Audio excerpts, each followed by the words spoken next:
I played 4 remastered shooters from the 2000s, and I'm going to be ranking them from worst to best.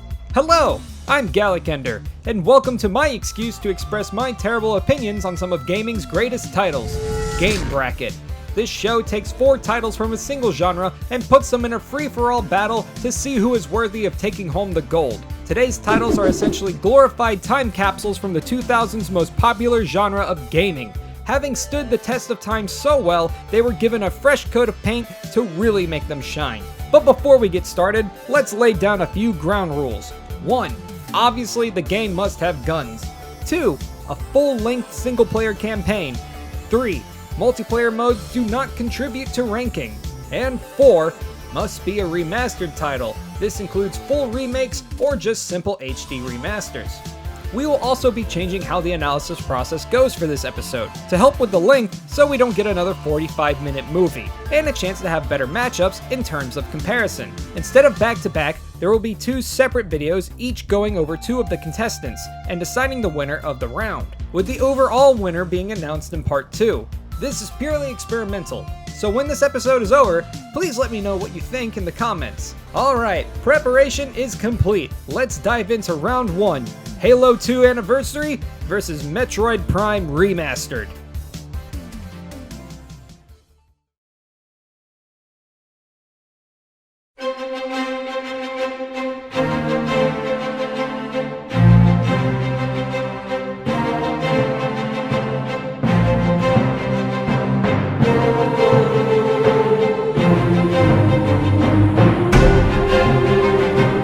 The year is 2004, and Halo Combat Evolved had been out for 3 years and received a very positive impression amongst gamers of the time. Being exclusive to the original Xbox and selling over 6 million copies, Bungie was more than ready to keep this hype train going, so immediately after, a sequel was in development, with plans of bringing a more in-depth campaign, a wider selection of weapons to play with, and finally, Xbox Live's most popular multiplayer experience. Fast forward to 2014, and Halo the Master Chief Collection was released on the Xbox One, with one of the main selling points being that Halo 2 was going to have a graphically remastered campaign as well as a reinvented multiplayer. It ended up being crap, but thankfully that's not what we are focusing on today. I'm wanting to see this new and improved campaign, baby. Oh yeah, look at how crisp Arbiter's hand looks. All jokes aside, this graphically remastered campaign looks gorgeous. Dare I say, it looks better than any Halo to date. They took all those gritty gray undertones and just flushed it out with all these beautiful colors. Cutscenes even got a makeover, with theatrical CGI. I'm not gonna lie, I prefer the traditional in-engine cutscenes, that's just a Halo staple, but I gotta admit, these are when Blizzard was good levels of quality. I mean, they still look good, but Blizzard. A nice feature 343 added with this remake is the ability to instantly swap between the new and old graphics, for those wanting a nostalgia trip or just to see how far we've come technologically. The sound design has even been enhanced, with digitally remastered voice lines and completely new sounds for weapons and vehicles. Just take a listen.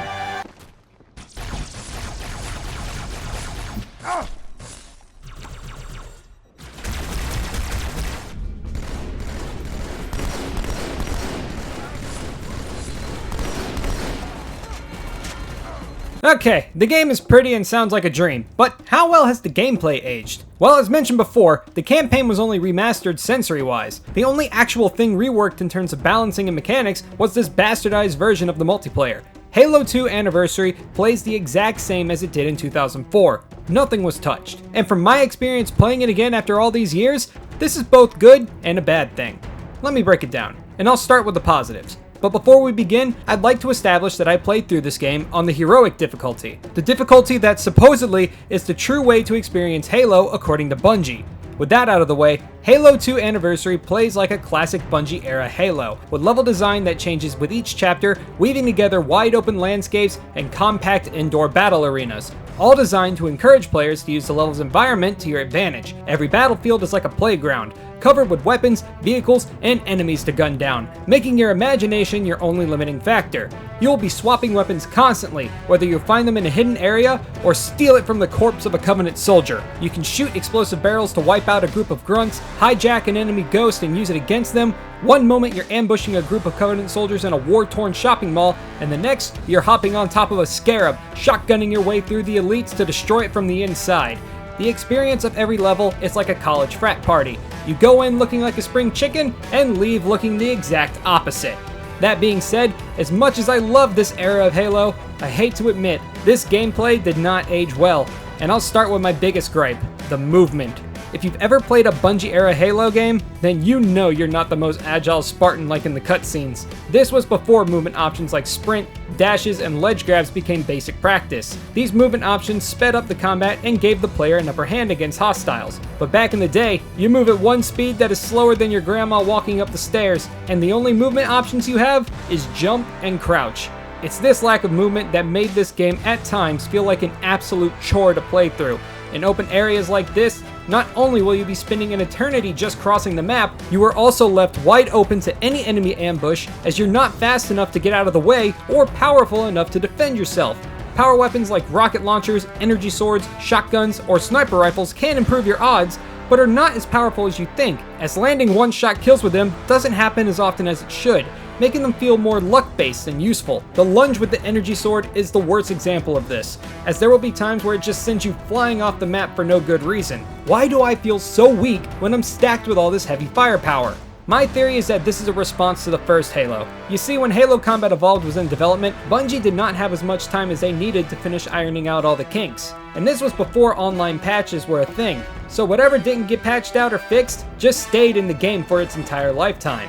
And one process that was not finished was the weapon balancing. It felt fine in the campaign, but whenever you put it into a multiplayer setting, it was ridiculous. The assault rifle was essentially useless, as landing 3 headshots with a pistol was all you needed to get a kill, and grenades had insane splash damage, and since you're as slow as my video schedule, there really wasn't much you could do to avoid them. You can see that trauma bleed into Halo 2's design, because you feel much weaker than before. It takes more than one melee to kill a grunt, which is a cardinal sin if you ask me. Grenades suck unless you're good at landing stickies, the Magnum was basically neutered, and they tried to make automatic weapons more powerful by introducing dual wielding, but the accuracy is crap past mid-range, and approaching a group of enemies on any difficulty higher than normal is basically asking to unalive yourself. Even in instances where you can get close and not instantly die, automatic weapons feel like swishing a wet paper towel in their faces. So, what's the solution? Use precision weapons. Despite Halo 2's massive arsenal, I found myself using precision weapons like the battle rifle, carbine, and sniper rifles for about 90% of my playthrough, as landing headshots with these is the fastest way to put down enemies. And that really sucks.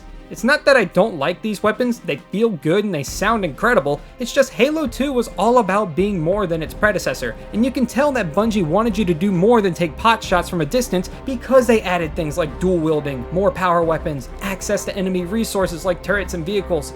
It's just when everything else feels worse compared to this strategy, what's the point? I'd rather hold off in the back taking headshots than repeat the same fight 15 times trying to do something else. And sure, maybe the solution is lower the difficulty, but if that's the case, then you need to retract that statement of heroic being the true way to experience Halo. If you can't take full advantage of every mechanic you put into your game on the difficulty that you, the developers, recommend, then don't make that claim. I know that rant really put a damper on this game, but Halo 2 did one thing exceptionally well, and that's deliver a good story. The massive success of Combat Evolved really gave Bungie the motivation to really start expanding their universe, and the way they did that in Halo 2 is by telling the story from 2 perspectives. Levels are divided between playing as the Master Chief and his Covenant rival, the Arbiter, delivering a unique viewpoint on how both the humans and Covenant go about the war and solving their common problem.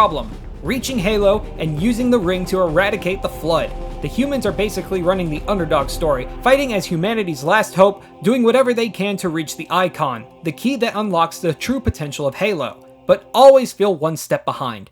The Covenant to me is where things start getting interesting, as their society is essentially a futuristic crusade, with the 3 prophets going on and on about this afterlife called the Great Journey, and those who follow the will of the prophets will be led to this blissful afterlife. And it all leads to the Covenant races trying to be Daddy's favorite, eventually causing a civil war against the elites. There is way more to it than that, but obviously I don't want to spoil too much, so if nothing else, play Halo 2 for the plot. That I can definitely recommend. Possibly make any more noise? I guess so. Halo 2 really brought up a lot to talk about, but let's see how it fares against its competitor, Metroid Prime Remastered.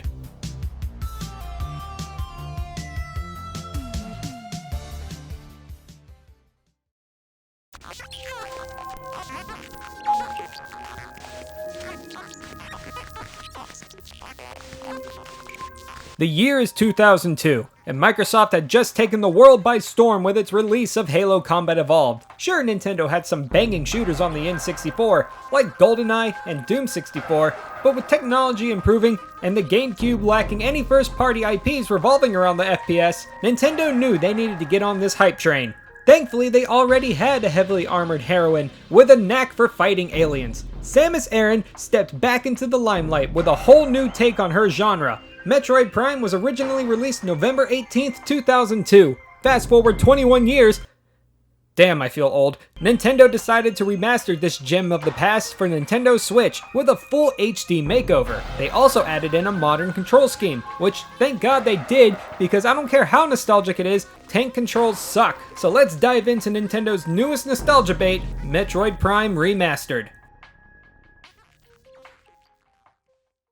If there's one thing you can expect a Metroid title to deliver, it's that eerie feeling of being lost in a dangerous alien world. And with Samus taking her first steps into the third dimension, that feeling is stronger than ever. Talon 4 is as deadly as it is gorgeous, from its lush mountain caves, mysterious bug-infested ruins, and treacherous volcanic depths. One thing I want to make clear is how well Nintendo did the visuals of this game. The best way I can describe it is that it looks like how you remember it as a kid.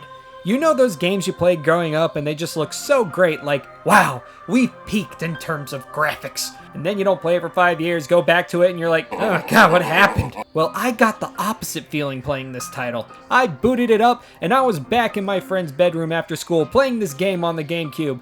And it's crazy because when I looked at a side-by-side comparison with the original version, there is a clear difference, but the ignorance I had with the game's age gave me the purest nostalgia high. If you're expecting large, wide-open battle arenas and landscapes, you won't find that here. Metroid relies on a compact level design, keeping rooms small but filled with little details that aid in puzzle solving and world building. And honestly, I really love this design. This compact level style not only helps solve puzzles at a satisfying rate, it also allows the designers to go all out with environmental storytelling, like when you traverse through the labs of the Phazon mines, and see the experimental Omega pirates floating in large vats, foreshadowing future events while being surrounded by computers containing their biological breakdown and the inspirations behind creating them. No matter where you go, there is always a feeling of danger in the air. Thankfully, you are equipped with one of the most badass power suits in gaming history. The Viara suit is decked out with all the sci-fi weapons and tools you could ever ask for, equipped with an arm cannon, tactical visors, and the ability to transform into the morph ball to explore tight spaces. But you're not this strong from the get-go. To reach the suit's full potential, you need to find the upgrades hidden across the game's map, fighting various forms of alien life along the way. Finding these upgrades is by far the most satisfying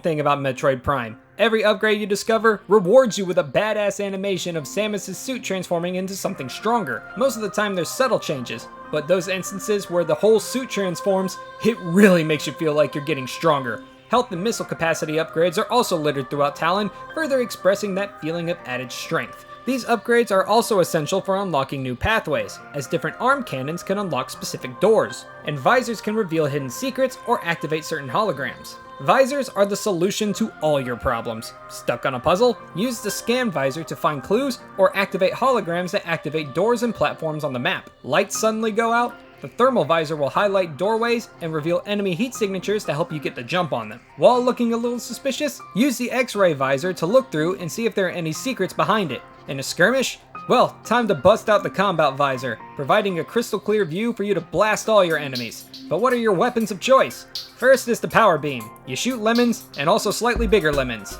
Then you have the wave beam. It can stun enemies, power door switches, or hold the space pirates still as you fry their insides. The ice beam is perfect for setting up wombo combos, as you freeze them in place and launch a missile at them to shatter them to pieces.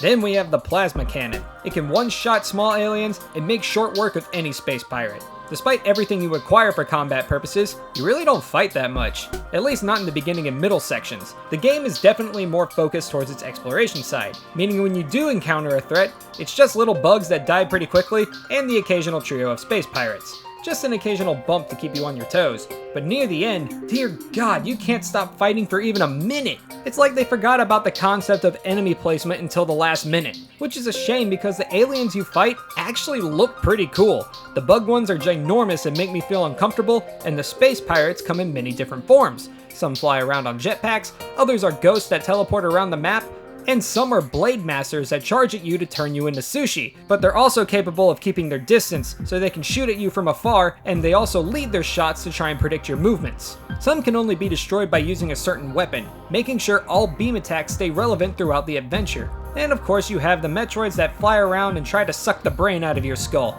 But unfortunately, as great as this game is, it did suffer some flaws with age. The first is the backtracking. Oh my god, the backtracking. One thing the game does to help you progress is drop little hints from time to time highlighting the rooms where the next item of significance will be. This is awesome, because I get lost in Metroidvanias all the time and my spatial awareness is that of a blind donkey. When you find the important item, you are also given a little bit of time before the next hint to go back and comb through previous pathways you couldn't access before. Also good.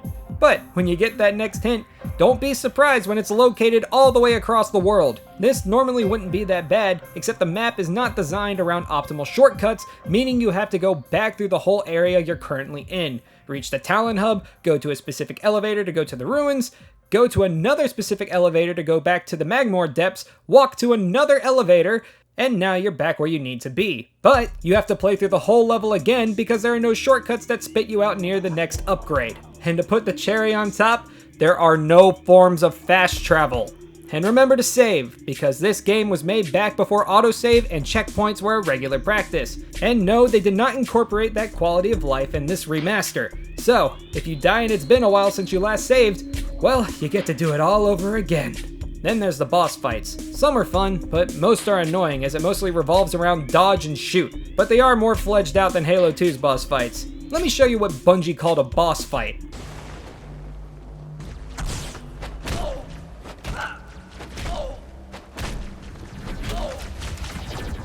And this rock boss sucks. You beat him by shooting a specific rock on his body, but there's no clear indication on what rock to shoot and you can't auto-lock him, so you just blindly shoot at him till you find the rock that glows red when hit.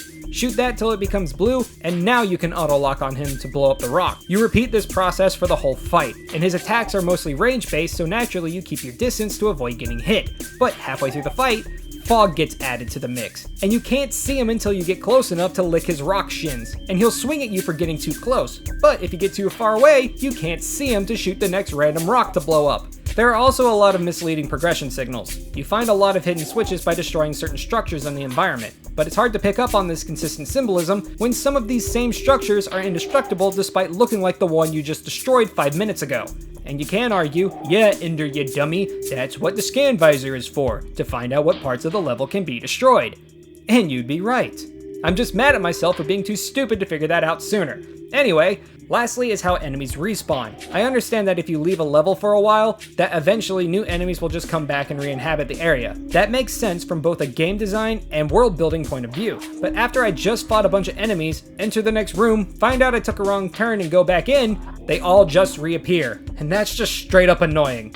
Metroid Prime is a very faithful recreation of a classic GameCube gem, with visuals designed like you're looking through nostalgia goggles, paired with very clever level design for puzzle solving, combat, and environmental storytelling. Seeing the visual progression of Samus's power suit was always satisfying and felt like I was getting a new toy with every discovery. Nintendo truly reinvented the Metroidvania, a genre they helped create. But over time, some parts aged well and others didn't, with mediocre boss fights, painfully long sessions of backtracking, and saving all your best monsters till the end, making a lot of combat seem unnecessary. Still, I appreciate this game, as it was the title that laid down the foundation of a great franchise, and only builds my hype towards the theoretical release of Metroid Prime 4.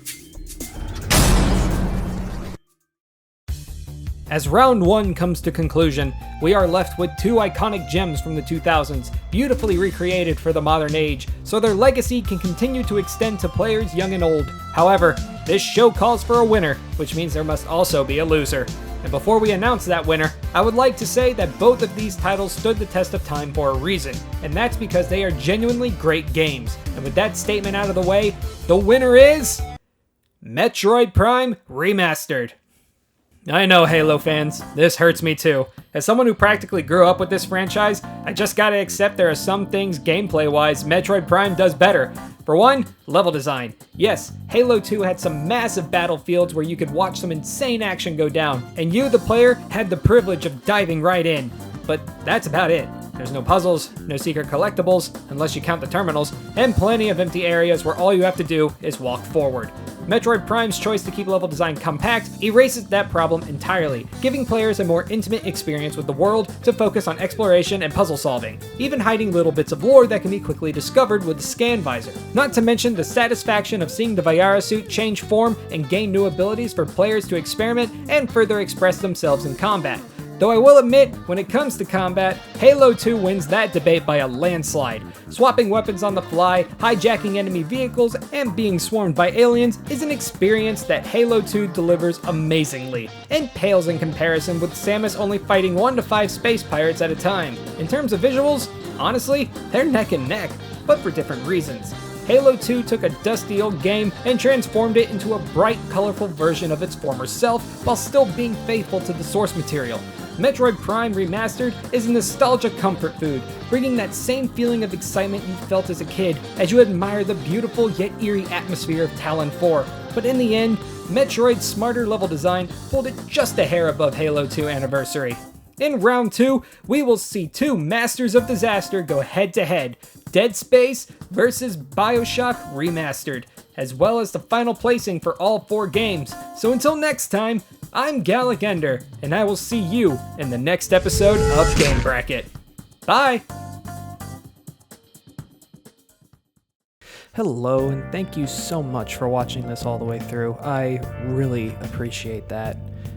Like, no kidding, I strongly appreciate that. I worked very hard on this episode. Specifically, it was probably the most difficult one to date in terms of just making it. I rewrote the script like 3 times. I had to do a complete overhaul of the voice work, meaning I had it done and then I put it into the software. It sounded like crap, so I had to re-record the whole thing, and it wasn't just sound quality. I didn't sound like I wanted to narrate the show. I felt like that night when I recorded, it was super late. I was tired of being stuck up in the closet trying to record all these lines, and I was just fed up. So I wanted to change my mood, and thankfully, with the second take, I got that around. But there were so many things that delayed this from coming out sooner than it should have. But I'm happy with the final result, and I'm very excited to start production on round 2.